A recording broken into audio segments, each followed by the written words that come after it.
Mr. Gonzales, pasensya na ho kayo. Yung ginawa ko kong paraan hindi ho nagtagumpay. Alam mo, iniisip ko, paiksi ng paiksi ang ating panahon.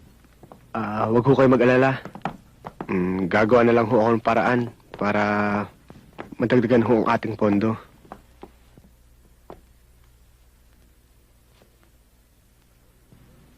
Sandali lang ho. Rolly, huwag mong masyadong problemahin yung halagang sinabi ko sa'yo. Kahit magkano lang ang makakaya mo. Alam mo, iho, ang mahalaga rito, yung maitulak natin kahit interes lang. Huwag ho kayo mag-alala. Akit lang ho ako. Bibigay ko lang kay Genggeng.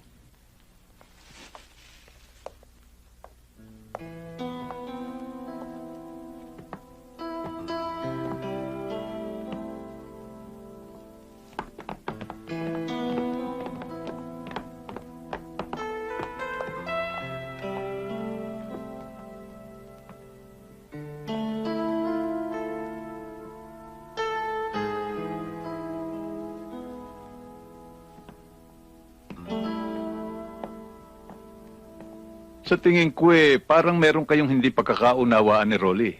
Ano ba yun? Narinig ko nga ho yung pinag-usapan nyo kanina. Mukha hong tungkol sa pera. O, tungkol nga sa pera, bakit? Huwag ho sana kayong magagalit. Pero, huwag kayo masyadong magtitiwala sa tao. Mas lalo tungkol sa pera. Delikado ho. Ba, teka. Mukhang may laman yung sinabi mo. Kasi kilalang-kilala niyo na ho bang pagkatao ni Rolly?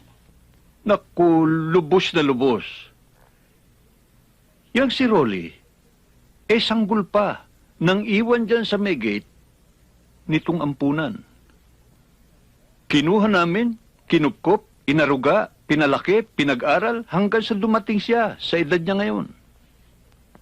Alam ba ninyo yung si Rolly? Napakabait na bata yan. At ang mahalaga sa tao, yung marunong tumanaw ng utang na loob. Abay, si Rolly, wala kang maipipintas. Alam ba ninyo, dito sa ampunan, kapag kami mayroong mga kagipitan, abay, lalong-lalo na sa pera, abay, yung batang yan, walang malang isipin, walang malang gawin kung paano kayo mga tutulungan. Hindi lang yan. Halik kayo.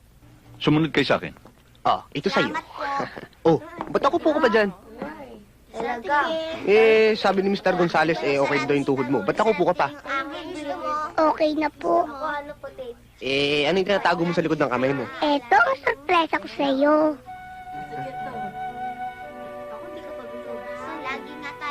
Salamat ha. Ganda. Ito ba yung ginagawa mo dati? Opo. Si Tito Rocky may bibigay din ako sa kanya. May importanteng lakad. Umalis na sandali. Teka lang. Meron din ako dala para sa'yo. Ang ganda. Salamat, Tito Rolly. Okay yung tuhod mo? Sayo tayo. Opo. Tatago ko muna to, ha?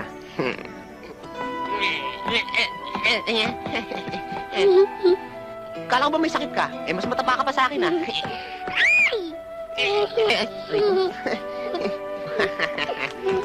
Ikot. Yan. Magaling na. Kiss nga, kiss. Embrace. Embrace muna.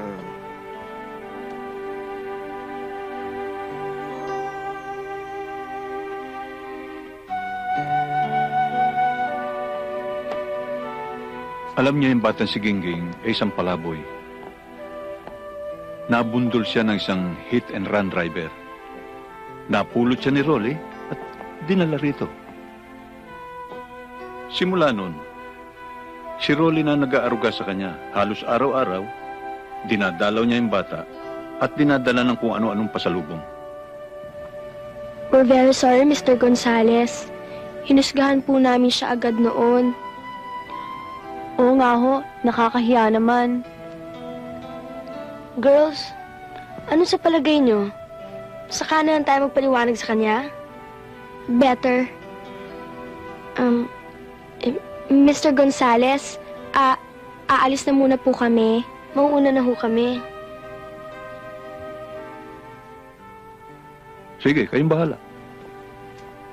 Sige ho.